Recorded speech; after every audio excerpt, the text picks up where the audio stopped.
sapo que chama chuva e que diz que foi, não foi. A mulher que pega foice tem o traje de viúva. Raposa que come uva tem o dente degotado. Homem que faz machado já pode chamar ferreiro. Nego do beiço coveiro tem o pé aparentado. Rádio Web EO.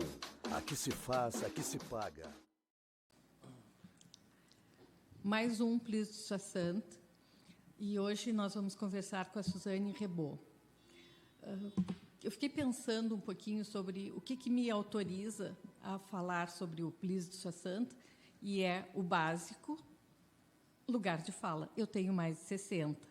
A Suzane também tem mais de 60, ela não tem problema de dizer a idade.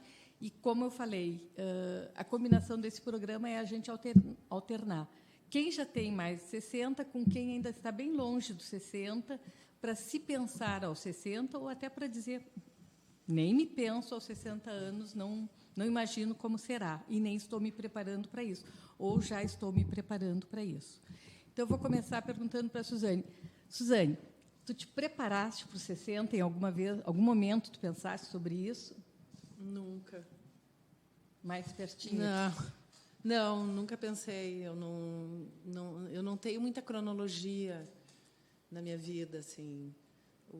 Os anos, as décadas, elas vão indo e sem muita programação. Então é muito mais uma sensação do que na verdade eu não noto grande diferença entre 55, 60, 65. Eu me sinto mais madura, mas eu não... E isso é bom, mas eu não pensei como seria. Estou achando ótimo. Tá, então, vamos voltar um pouquinho lá atrás, para também que tu possa te apresentar. Em algum momento, lá, tu fosse uma jovenzinha e pensava fazer alguma coisa na vida profissionalmente. Como é que foi isso? Lá, faculdade e até começar profissionalmente. Tua formação, um pouquinho da tua... um pouquinho sobre a minha formação. Um pouquinho sobre... Tá, então, primeiro eu queria ser arquiteta, porque eu era apaixonada pela arquitetura brasileira e porque eu era apaixonada pelo Oscar Niemeyer, que foi meu primeiro amor, eu acho. Bom amor, né? Sim, até hoje. E eu fiz 3 anos de arquitetura aqui em Porto Alegre. Depois eu descobri o design. Na verdade, eu viajei, eu ia continuar a faculdade fora de arquitetura, descobri o curso de design e migrei. Me apaixonei, adorei, era isso. E eu acho que foi ótima, não me arrependo dessa mudança. Eu acho que a arquitetura me ajudou no design. E daí eu fiz o curso de design e, na verdade, eu acho que é uma coisa que sempre foi assim. Eu sempre gostei de criar objetos, eu sempre criei coisinhas desde que eu era muito criança e eu vejo isso nas minhas fotos e nas memórias. E, então, é um pouco que nem os 60, assim, foi indo, né? Eu fui gostando, fui me apaixonando, fui desenvolvendo e fiquei fazendo isso até hoje, vou fazer isso enquanto puder. Tu queria saber mais sobre os cursos? Não, entender assim como é que tu começasse em algum momento pensando alguma coisa, porque tem esse processo. Quando tu começaste, até nem se falava tanto em design no Brasil, não tinha o curso, e aí eu acho que meio que todo mundo que queria fazer artes gráficas ou alguma coisa, ou ia para arquitetura ou ia para belas artes, que era como chamava na época, né? E depois dava um jeito de ir para onde queria mesmo, né? Tá, então agora entendi melhor a tua pergunta. Na verdade, o design, eu me apaixonei pelo design porque, como eu sempre fui uma pessoa criativa, sempre gostei de criar coisas novas e sempre gostei de desenhar, e sempre uma coisa de sempre. O design ele me contemplou muito no sentido de ser uma coisa de tu fazer para os outros, né? E tu não fazer para os outros como a arquitetura. A arquitetura é legal quando tu consegue, para mim, quando tu consegue fazer uma arquitetura urbana, quando tu consegue causar um impacto na cidade, quando tu consegue um impacto positivo, né? E o design E aí é um mercado muito restrito também, né? O urbanismo é um mercado restrito, e principalmente em lugares que nem o Brasil, cada vez mais, né? Então, o design ele me contemplou essa ansiedade social que eu tinha da minha profissão, porque eu sempre quis fazer alguma coisa que tivesse esse âmbito social. Então, como o design ele é uma atividade humana que faz parte da construção cultural de um povo, ele também te permite tu expressar esses valores e ter um impacto maior com mais pessoas do que tu fazer uma casa para alguém, que pode ser maravilhosa, mas é muito mais restrito. A tua interferência, a tua possibilidade de impactar, eu acho ela mais restrita na arquitetura, principalmente na arquitetura de casa, de fazer. Então, o design me satisfaz muito nesse sentido de expressar valores, de respeitar valores, de observar comportamento humano, de entender coisas que podem ser melhoradas, muitas vezes coisas que eu também vivencio, né, pessoalmente, que eu acho que são coisas que podem ser melhoradas, e tu fazer isso para um número maior possível de pessoas poderem usufruir. Então, a minha cachaça com design é essa. Tá. E a tua formação foi toda no exterior? No design foi. No design foi. No exterior. Eu estudei em Israel, numa escola que é uma das mais antigas escolas de design do mundo, que se chama Bezalel Academy of Arts and Design, e que foi fundada na época do Bauhaus, com uma história muito interessante, que foi um encontro entre os fundadores do Bauhaus e a cultura oriental, né, os ourives de Jerusalém. Então, o design israeli até hoje é um design muito rico, porque tem esse encontro de civilizações, como tudo lá é assim, né, um caldeirão de culturas. E então eu tive essa sorte de estudar numa escola espetacular, que eu tive professores de vários lugares do mundo com visões diferentes do design também. E depois eu já trabalhei desde que eu comecei a estudar, sempre trabalhei e fiz estágio com professores incríveis também. Lá tu mesclava a parte de design gráfico com produto? Lá a gente tinha um convívio muito íntimo, porque o design de produto, as artes plásticas, a cerâmica, a ourivesaria, que eram departamentos independentes, o design gráfico, e a gente tinha muitas era no mesmo, digamos, no mesmo espaço geográfico, e tinha muitas aulas em comum. Por exemplo, eu estudava a aula de desenho, era nas artes plásticas. Então, desde o início, tu tem essa interface muito forte com as outras atividades, né, dessa área de criação. E isso e a história do design de produto também tem uma pegada muito forte por causa da arquitetura, dessa visão do tridimensional, da funcionalidade dos objetos, dos espaços. E nesse tempo... Então, foi meio natural, assim. Sim. E deve ter sido bem interessante também essa troca, porque, em alguns momentos, existe aqui no Brasil essas disciplinas compartilhadas, né? Eu, quando estava fazendo publicidade, eu fui fazer uma disciplina junto com a administração, e o professor passou um exercício para resolver. Eu tentei resolver com a ótica da propaganda. Exatamente. E o professor riu da minha cara, né? Tipo, não vai rolar, isso aqui é um negócio de recursos humanos. Sim. E os alunos de engenharia tentavam resolver da ótica deles. Sim. E isso virou uma aula muito interessante. Sim. Então, que é uma coisa que a gente faz muito mais agora, né? Sim. Agora tem uma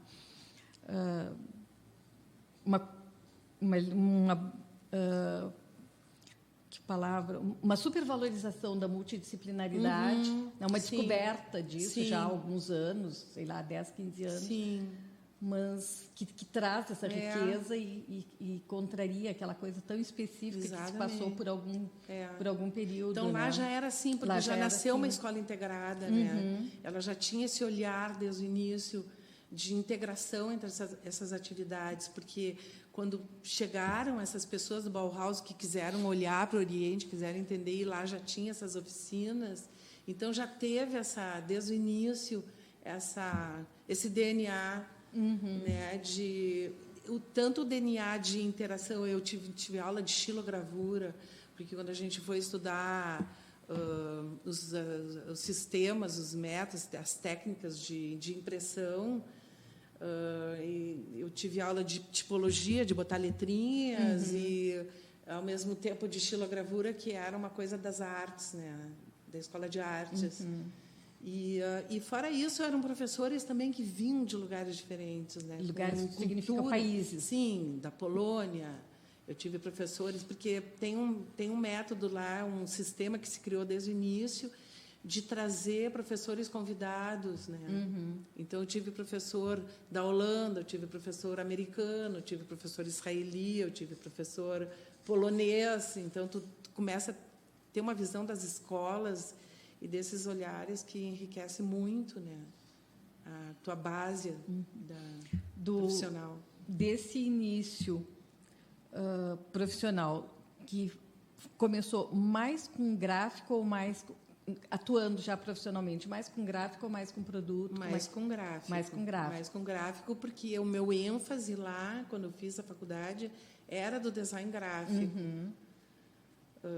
O produto ele sempre teve, né? Assim, mas o produto não era de uma forma profissional. Depois eu comecei a desenhar produtos para alguns clientes de design gráfico, quando eu já tinha a minha empresa. E já no Brasil, ou lá ainda? Já no Brasil. Já no Brasil. Lá o design gráfico é muito forte também. Tu não consegue... A cultura do design gráfico lá, ela é muito valorizada. Então, é mais... Depois, quando tu vai trabalhar mesmo, ela é mais segmentada nesse sentido, porque... Vou te dar um exemplo, assim, tem designers que desenham formulários, né? Aqui as pessoas mandam fazer na gráfica, a gráfica faz de qualquer jeito, né? Então, o nível de aprofundamento da comunicação visual lá, ele é muito, muito mais profundo. Sim, qualquer peça é respeitada. Exatamente, na função, nos métodos de impressão, na otimização, na agilização, tudo. Então, é o que a gente... Muito provavelmente que a gente... o design de experiência, ou a experiência do usuário, que começou muito na informática, da interface com o computador. Provavelmente muito isso no design gráfico já tinha naquela época essa sensação, né? Como é que a pessoa vai preencher, como é que a pessoa vai interagir com qualquer material impresso. Qualquer material impresso. Tá. Depois, quando tu chegasse no Brasil, foi há quanto tempo, assim, já que aqui a gente fala um pouco da idade, vamos fazer a linha do tempo, assim. Eu cheguei aqui... Já a maior parte... Já tinha 2 filhos. E já a maior parte da tua experiência profissional já é Brasil. Se a gente for dividir... já dá para dizer, assim. Já dá para dizer. Dá para metade dizer tranquilamente. Lá. E a identidade no meu trabalho também é muito brasileira, né? Claro que tem... Sempre a gente tem... o conhecimento, ele interfere, né, nos resultados do que tu cria, por mais que tu foque no objetivo final, né? Então, claro que tem conteúdos no meu trabalho que eu identifico como sendo conteúdos com uma pegada meio mediterrânea, assim, meio oriental, meio arabizada, né? Tem isso. Mas eu considero o meu trabalho, assim, a inspiração sempre é muito brasileira. A linguagem e até os objetos, né? E nessa linha do tempo, quando tu saíste de lá, que tinha uma série de estímulos, de linguagem e até formação das tuas interfaces, colegas, clientes e etc. E a chegada aqui no Brasil, lá atrás, em termos de isso dá para fazer, não dá para fazer, o nível de evolução. É que, assim, ó, quando eu estudei design lá, a escola onde eu estudei, que eu participei desse projeto, ela fez 80 anos. Lá, naquela época? Quando eu estudei design. Quando eu cheguei no Brasil, o design ainda era uma palavra bastante, até a palavra design, bastante novidade, assim. As pessoas não tinham, né? Lá, quem fazia o design era um escritório de design, não eram agências de propaganda, como aqui, o que eu encontrei. Quando tu chegaste. Né? Aqui, diretores de arte faziam design, mas não tinham uma formação técnica exatamente voltada para o design gráfico. Né? Então, para mim, foi uma adaptação e tanto. Né? Mas tudo isso enriquece, porque daí tu acaba tendo que achar outros caminhos, outros métodos e também te faz evoluir, né? Tu ter, às vezes, uma precariedade. Né? Eu acho que nós, brasileiros, a gente tem muitas habilidades por causa das precariedades. Né? Então, para mim, foi assim... O que eu mais estranhei, que eu estranho até hoje no Brasil em relação ao design, é o individualismo dos profissionais. E isso é muito diferente. Eu acho que é muito peculiar do Brasil. Porque, fora daqui, as experiências que eu tive fora do Brasil, os designers eles são muito mais corpo. Não são tão competitivos entre si. Era isso que eu ia perguntar. Esse individualismo, isso ele foi a traz coisa que mais me atrapalhou. O ser competitivo. Me atrapalha bastante, porque não existe tanta... eu gosto de trabalhar com outras pessoas. E eu sinto uma carência no Brasil, até hoje, de uma postura de ser mais compartilhador. Tu acha que o brasileiro é um... E o design é uma profissão generosa. Então, às vezes, eu tenho dificuldade até de identificação, porque eu acho que o designer ele não é um artista plástico. Ele não é uma pessoa que faz porque tem uma necessidade de se expressar os seus sentimentos Sim, esse é o artista. É o artista. Bem, preciso fazer, preciso produzir. O designer não faz para ele, para se satisfazer. Claro que existe uma satisfação em qualquer profissão. Ou pelo menos deveria, né? Deveria ter, né? Quando tu ama o que tu faz. Então, a satisfação é ver um projeto nascer, ver as pessoas usando, né? Mas, como é uma profissão que ela é para os outros, tu pressupõe que são pessoas que amam as pessoas e amam fazer para as pessoas. Então, tu fica imaginando que é um perfil, né? E eu tenho bastante dificuldade aqui no Brasil com o perfil. Tem uma estranheza, muitas vezes. Não todos, né? Mas, te digo, como corpo,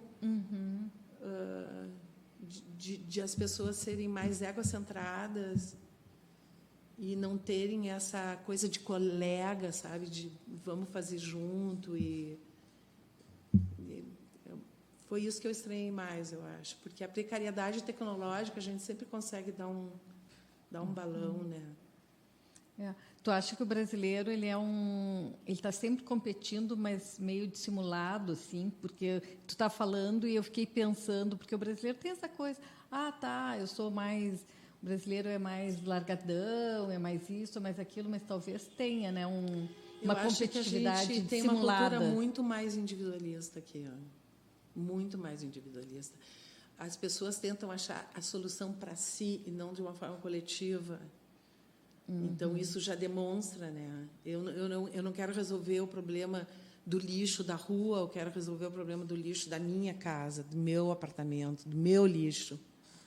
Né? E, então, é uma atitude, e isso se reflete, eu acho, no profissional. No profissional, né? Em diversas áreas. Em diversas áreas. No design, eu acho muito estranho, como na medicina. Sim. Né? Tem algumas profissões que elas são muito voltadas para o coletivo. O design ele é para o coletivo. Ele não é para fazer uma coisa e botar aqui. Ele é uma coisa para pessoas usarem no seu dia a dia, soluções, coisas que acrescentem, coisas que expressem, coisas que melhorem. Então, para os outros, né? Então, isso foi a coisa que eu estranhei mais, estranho ainda. E se tu fosse dar dando uma olhada assim para trás na tua vivência com o design e o que tu está fazendo agora, alguma coisa tu mudaria ou eu poderia ter feito isso antes, eu sei que é um tempo que, né? Mas faz de conta, uma coisa imaginária assim, ou tu acha? Não sei, talvez nos autorais eu poderia ter me arriscado antes. Eu tive um pouco de medo, assim, porque tu fica atendendo o cliente, que é uma coisa mais certa, né? Tu faz o projeto, o cliente paga, tu faz o projeto, o cliente paga. Né? E o autoral, tu tem que fazer o aporte. O Brasil não é um país que ajuda o autoral, né? Não ajuda o empreendedor. Então, tudo tu tem que...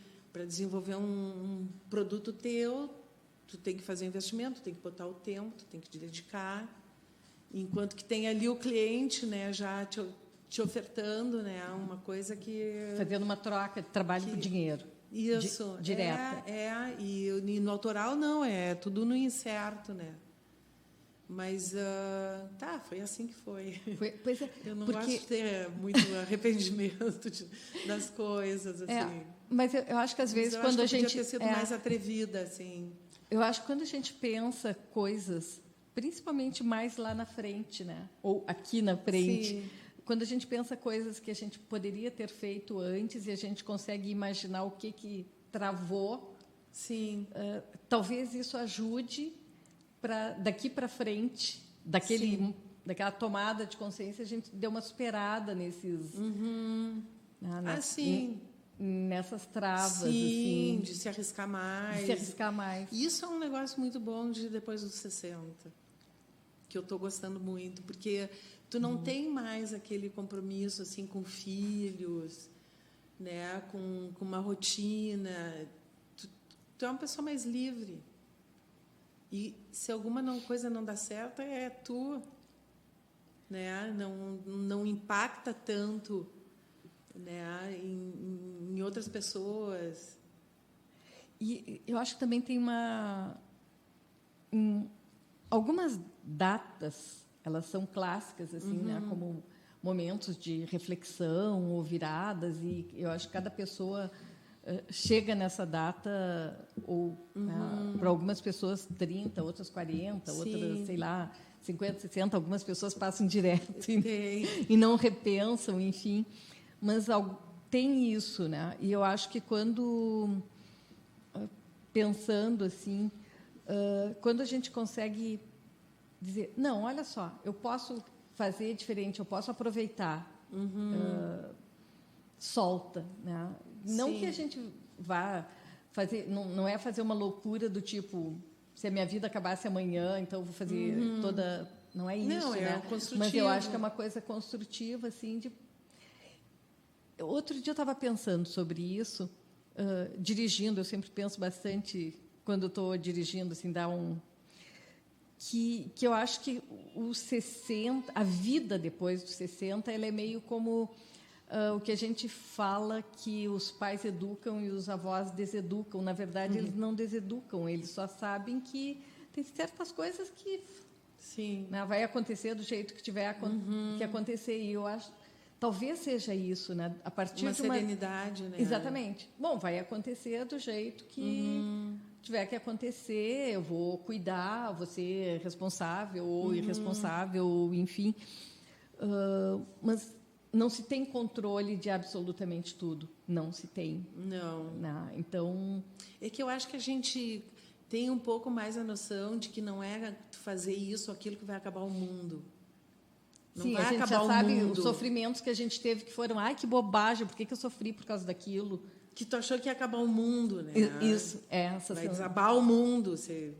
E depois tu vê que não desaba o mundo, né? O mundo continua girando e o tempo vai indo, tu vai achando as soluções, tu vai corrigindo, tu vai refazendo. Eu acho que essa consciência também de que não vai acabar o mundo. E se acabar o mundo, acabou também, né? Não tem mais o que se preocupar também. Sim, acabou. acabou. Então, eu acho que tem isso, sim. E isso para criar é interessante, né? Porque fica mais fácil de... Eu não sei, assim, eu acho que para desenvolver, para se arriscar mais, para criar, não, porque eu sou muito compulsiva. Eu sempre fui assim, eu não tenho brancos de criação, eu não tenho...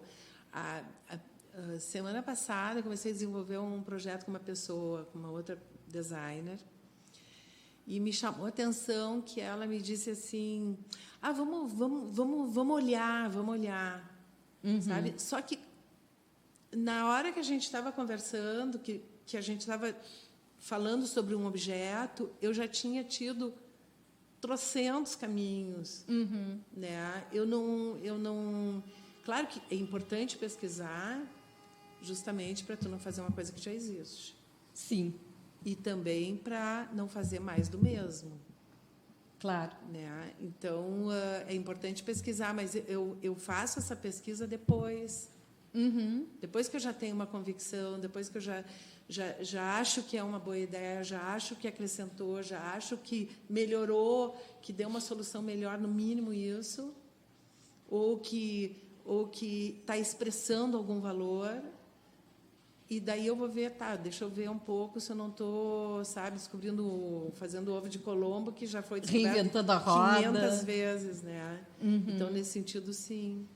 Mas eu acho que a leveza, ela não é tanto no sentido de relaxar a mente, conseguir criar, mas no sentido de saber que o mundo não vai acabar, se não der certo, não deu. Tá, isso talvez no teu caso, porque, por exemplo, eu fiz em 2006, 2007 a formação de design estratégico, que não é o design, sim, né, é o direcionamento para fazer um produto ou uma solução gráfica, uma imagem, ou pensar um território. E junto na mesma, os meus colegas, alguns eram professores da Unicinos, outros arquitetos ou mesmo designers, tinha muito essa história da pesquisa de referência e tinha uma divisão entre os professores, alguns que botavam muito a pesquisa de referência na frente e outros que acho que eles são essa linha que diz assim, não, vamos pensar sobre o problema. Exato. Eu sou mais dessa linha. Vamos pensar sobre o problema e olhar o problema. Porque cada coisa é uma coisa também, não existe uma regra. E aí resolver em cima do problema. Exatamente. Aí tu consegue ter uma solução específica para aquilo, né? Muito específica e plena. Né? Porque se tu começa a olhar referência, tu vai começar a olhar soluções que não são exatamente. Às vezes funciona olhar referências quando tu extrapola, né? Tu tem que resolver esse telefone e tu começa a olhar, sei lá, solução de caneta e daqui a um pouco sim. Né? Faz esses cruzamentos inusitados. Sim. Daí sim, mas isso também vai acontecer se tu simplesmente não pesquisar e olhar como... a gente sabe que um monte de soluções foram soluções de design, de tecnologia, etc. Foi a partir da observação da natureza, como é que, sei lá, um pássaro voa, o que acontece, sim. o que tem que... Como é que uma centopeia caminha e se dobra, enfim. Eu tenho um projeto que é assim, né? Biomimética. Pois é, como é que é? Quer falar um pouquinho desse projeto? ou não ainda? Esse é de uma observação da natureza, mas não sei se não vai fugir um pouco do que a gente estava falando. Posso falar depois? Pois é. Outro dia. Na verdade, o que é fugir ou não fugir aqui? é viver 60, se preparar para 60, passar dos 60, mas se manter vivo, ter sonhos. Sim. Então, tu está falando, esse é o projeto, é um projeto de agora, de pouco tempo atrás. Esse foi meu primeiro projeto autoral. Então, que tu fizesse com mais ou menos quantos anos? 2011, 12, tá. Por aí. Nos 60. Ou seja, por aí, né? Um pouquinho antes. Um pouquinho mas antes. já estava ali. Sim, um pouquinho antes, né? Chegando nos 60 e tu te reinventando. Com certeza. Ou seja, não necessariamente se reinventando, né? Mas dizendo, agora eu vou fazer aquilo que estava lá atrás guardado. Já maiores, independentes, também isso me ajudou, né? Assim, a me arriscar mais. E é disso que a gente tem que tratar, é ir atrás daquilo, sei lá, com 60, com 80. Eu acho que se a gente for feliz ou fizer aquilo que dá muito prazer um dia na vida, o último dia da vida. Vale todas. Então, é não atirar a toalha. É que assim, tem um conceito, até estava brincando ali, tem um conceito que é assim do envelhecimento, né? Então, se tu entrar nesse conceito do envelhecimento, talvez tu não vai fazer essas coisas. Eu tenho um conceito, porque eu sou uma pessoa que demorei muito para amadurecer. Então, para mim, eu não estou envelhecendo, eu estou finalmente amadurecendo, entendeu? Eu estou finalmente conseguindo entender muitas coisas que eram muito no campo da emoção. E agora eu estou conseguindo entender melhor e usufruir também. Então, se tu entrar numa história de que tu está ficando velha, aí eu não me sinto velha, eu não me sinto envelhecendo. Esses últimos tempos, tive sensações que, na minha memória, eu tive quando eu era criança. Por causa de coisas que eu fiz, cheiros que eu senti, coisas que eu tive mais presença naquele momento, que eu resgatei emoções que ficaram, né, assim, no tempo, e daqui a pouco assim eu me vi de novo sentindo uma coisa que eu senti quando eu tinha 12 anos ou quando eu tinha 15. Sim, a memória é atemporal. Emoção, né? A mesma emoção, a mesma animação, o mesmo entusiasmo que quando eu tinha 19 anos, que eu saí do Brasil para descobrir alguma coisa. Então, a sensação interna, ela é fundamental, eu acho. Né? Se tu começar a entrar num... Até outro dia foi engraçado, porque eu fui no supermercado e eu estava com uma amiga minha que tem uns 10 anos menos que eu, ou 15, e estava lotado e tinha uma vaga de idoso, o estacionamento. Normalmente eu não ponho vaga de idoso porque eu sei que eu consigo caminhar, e pode ser que alguém... Mas daí eu entrei na vaga, não tinha outras vagas, disse, vou entrar na vaga do idoso, entrei na vaga do idoso. E ela ficou chocada, ela me disse, eu não consigo imaginar tu usando uma vaga de idoso, né? Mas eu não tenho problema com a minha idade. Sim. Porque talvez outras pessoas tenham problema com a minha idade, mas é o problema delas, não o meu. Né? Então ela ficou assim, tu está me deixando confusa, como assim? Eu disse, querida, olha a minha carteira de identidade. Sim, eu não vou tenho direito a uma vaga de idoso. Não vou chegar no cinema e dizer, não, eu quero pagar inteira. Não, né? Não. Vou pagar. É um direito adquirido. É um direito adquirido. Mas é um direito adquirido, como quando eu te fiz 18 anos. Poder dirigir. Né? Então, para mim, faz parte do processo. Assim, eu não tenho essa estranheza. Né? Quando eu deixei meus cabelos brancos também, assim, teve várias amigas minhas que disseram, como é que tu vai fazer isso? Então, tu tem que te maquiar, tu tem que não sei o quê. Ficaram assim meio... Agora está meio na moda já, né? Mas quando eu fiz isso não era ainda Sim. muito usual aqui, né? Mas isso tem a ver com os estereótipos, as expectativas. Porque agora virou moda não pintar o cabelo, faz parte do empoderamento feminino, algumas pessoas mais tranquilas com isso e com maquiar ou não. Mas tem essa cobrança, né? Tem. Porque até pouco tempo atrás, não pintar o cabelo ou aparecer brancos ou alguma coisa no cabelo igual desleixo. Sim, né? tinha essa conotação. Igual desleixo, Tinha essa descuidado, conotação. uma pessoa que não... Talvez por causa da minha profissão foi um pouco mais fácil para mim, porque as pessoas não esperam de mim um comportamento muito padrão. Isso facilita, né? Eu fazer coisas que eu tenho vontade de fazer e aí ninguém fica dizendo, o que é isso? Mas eu senti, foi muito incrível, porque a reação adversa foi das mulheres e dos homens, meus amigos, todos acharam lindo.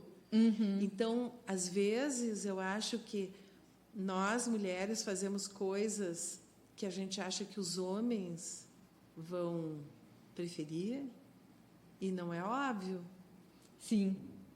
Né? Essa história do cabelo branco foi muito assim, sabe? Minhas amigas, assim... não gostaram, depois se acostumaram, tem algumas que já estão usando cabelo branco. Eu não acho que é uma regra, eu acho que é uma coisa muito pessoal. E eu deixei meu cabelo branco porque eu não ficava bonita, não me achava bonita de cabelo pintado. Foi uma coisa estética.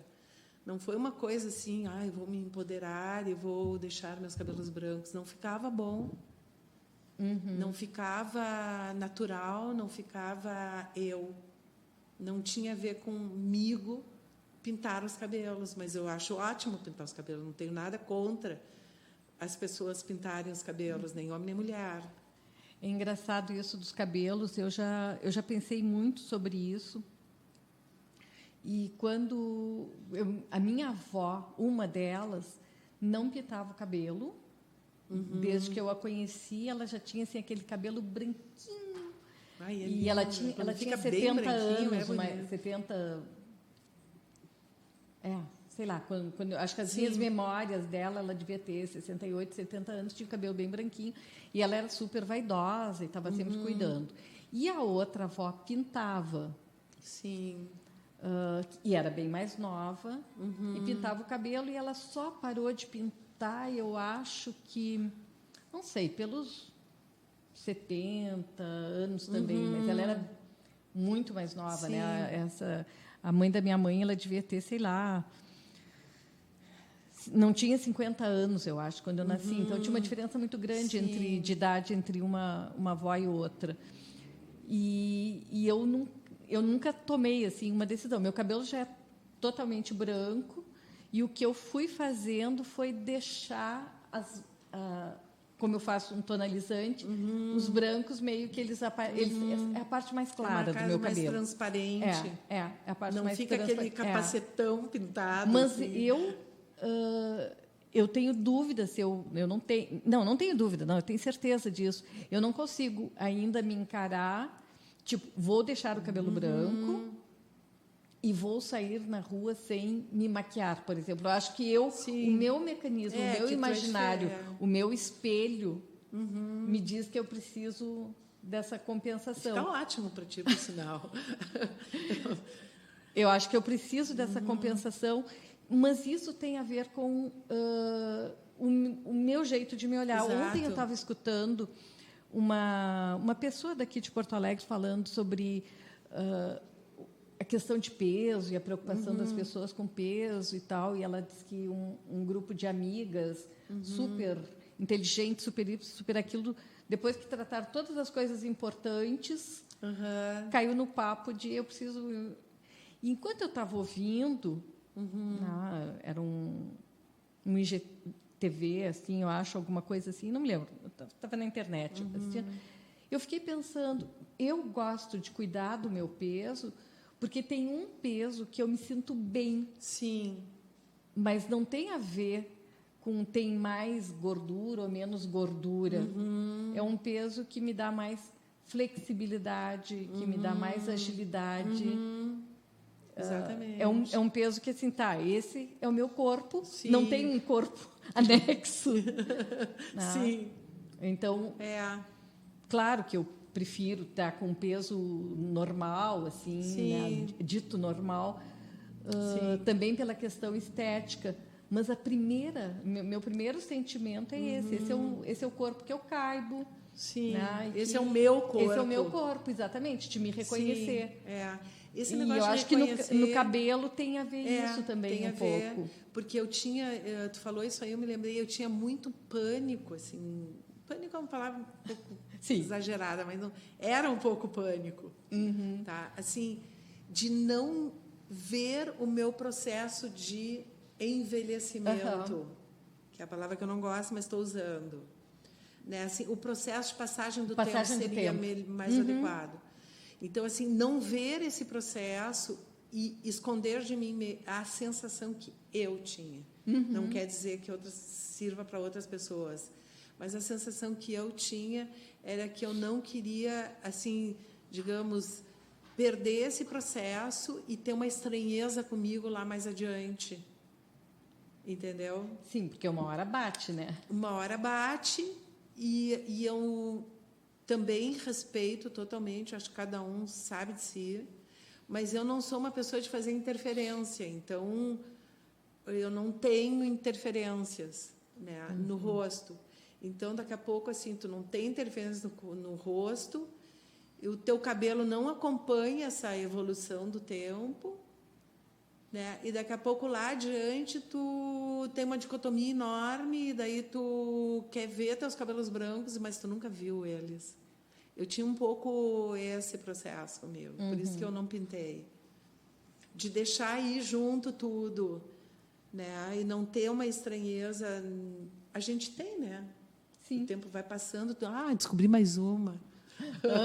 Claro. É meio estranho. Aí, uma semana depois, tu já está acostumada, faz parte do teu visual, né? Tu já não tem mais a estranheza. Então, é isso. Mas eu acho que tem... a gente se estranha, às vezes não. Sim. Eu tenho um amigo que me contou que ele se deu conta que que o tempo tinha passado para ele quando ele foi olhar uma foto. Sim. Na faculdade, e ele pegou a foto assim e olhou, era uma foto de plateia. Tá? Ele terminou, eu acho que um doutorado com 50 e poucos anos, ele já estava grisalho há algum tempo, e ele foi procurá-lo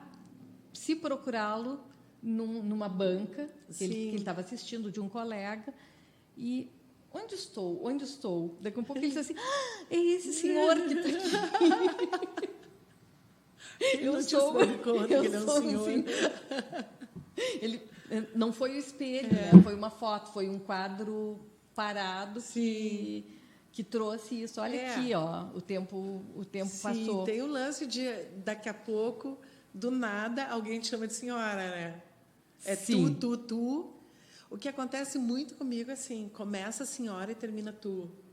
Isso é um processo bem natural, assim, que eu percebo claramente quando eu conheço alguém bem mais jovem, né? Que a pessoa começa assim, senhora, daqui a pouco tu, né? Porque eu acho que entra nessa coisa mais relaxada, assim, informal. Porque o senhora, ele vem por uma questão de respeito que teria a ver lá no passado, além da relação formal, que era senhor e senhora, foi para tudo, foi diminuindo e ficou na idade. Né? Senhor e senhora reduziu para... Quando a pessoa mais velha te chama de senhor, senhora, né? Mais velha que tu. Sim, porque lá na origem tinha outras coisas, né? Tinha o senhorio, né? Tinha a classe social, toda aquela história. E então o senhor e senhora era uma distinção mesmo. Sim. A senhorita, enfim. Que aqui se preservou o tal do doutor, né? Que eu acho engraçado. Mas tudo bem. Ninguém não fez. É outra conversa. Mas tem esse registro assim do senhor e da senhora, que eu acho que ele, quando te enxerga, tá, cabelo brancos, Sim, ok, uma senhora, né? Aí começa a conversar, não, olha só, lá no cérebro deve processar mais ou menos assim, mas é uma senhora legal. Não, mas nem parece uma senhora. Não, mas eu estou conversando de igual para igual. E daí começa... Aí vai mudando. Eu imagino que seja uma coisa por aí. Sim. Tá. Suzane, a gente tá acho bem bom assim essa coisa de falar da idade, falar de planos e dessas descobertas. E, para terminar, eu tenho que dar aqui algumas informações que deixaram um bilhetinho aqui, eu já vou dar. E antes, a Suzane vai falar um pouquinho sobre planos. Depois de 60. Muitos. São muitos. Bom, meus planos sempre envolvem a minha profissão, assim, porque a minha profissão ela é o meu norte. É a coisa que está sempre comigo, independente do que aconteça. O design, ele me centra, né? Então, tenho planos de fazer novos produtos que já estão incubando, que já estão alguns em teste. Tenho planos de viajar um pouco mais, se possível. Talvez fazer... Eu vi uma vez uma história que eu achei maravilhosa, mas eu nunca consegui realizar, mas eu achei fantástico. Um designer, eu acho que ele era americano, que a cada 7 anos ele faz um ano sabático, mas sabático total, assim. A cada 7 anos ele sai um ano e vai fazer outra coisa. Né? Eu não sei se eu conseguiria fazer outra coisa, porque eu não consigo fazer outra coisa. Eu estou sempre a pensando, mesma coisa em outro lugar, talvez. Eu acho que talvez fazer a mesma coisa em outros lugares, assim, dar aquele refresh cultural, sabe? De aprender outros significados, outros jeitos das pessoas pensarem, outros jeitos. Então, isso é uma coisa que eu quero ainda fazer. Conhecer lugares longínquos, tipo a Patagônia. E o deserto do Atacama, e o Transiberiano, e essas coisas. E amar, né? Isso é bom. Suzane, para as pessoas que querem te conhecer um pouquinho mais, ou conhecer o teu trabalho, tu podia... falar sobre a tua rede social e dar o teu endereço. Meu endereço? Eu não uso muito Facebook. Eu já usei bastante Facebook no início. Foi muito maravilhoso para reencontrar pessoas de vários lugares do mundo e conhecer designers de vários lugares do mundo. Eu faço hoje isso no Instagram, porque eu acho que o Facebook ele ficou muito deturpado, assim, no sentido de que pessoalizou demais e tal. Então, o meu Instagram, que é a Suzane Rebouch, Suzane, S-U-Z-A-N-N-E, Rebouch, R-E-B-O-H. É o melhor jeito de me achar, porque ali no Instagram eu recebo no inbox, falo com as pessoas, combino coisas, depois a gente continua pelo WhatsApp, né, o santo WhatsApp, e é isso, melhor jeito. Depois dá para falar sobre telefone, e-mail, mas pelo Instagram já me acho. E ali dá para ver os teus produtos? Dá para ver meus produtos, dá para ver um pouco de mim, não muito. E eu tenho um site também, mas o Instagram ele é mais atualizado, o site ele é mais completo, assim, né? Tu consegue ver o produto, a coleção. No Instagram é mais desordenado, mas também é mais atualizado. É mais vivo, o site mais dinâmico. Tá. E eu vou ler aqui direitinho para não me atrapalhar, que para seguir a rádio no Twitter ou Instagram, @RádioWebEO. Na verdade, é Rádio Web EO procura lá que tem no Instagram, no Face, No YouTube Twitter, também, YouTube, né? Dá pra achar. e etc.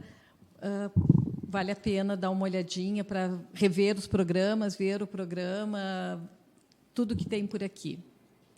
Encerrando, até. Tchau.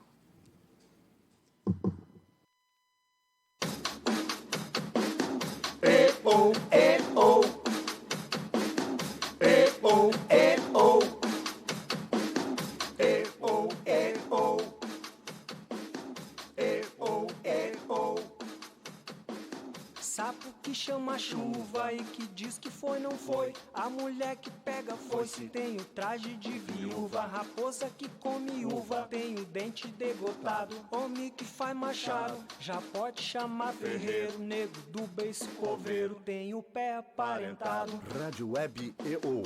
Aqui se faz, aqui se paga.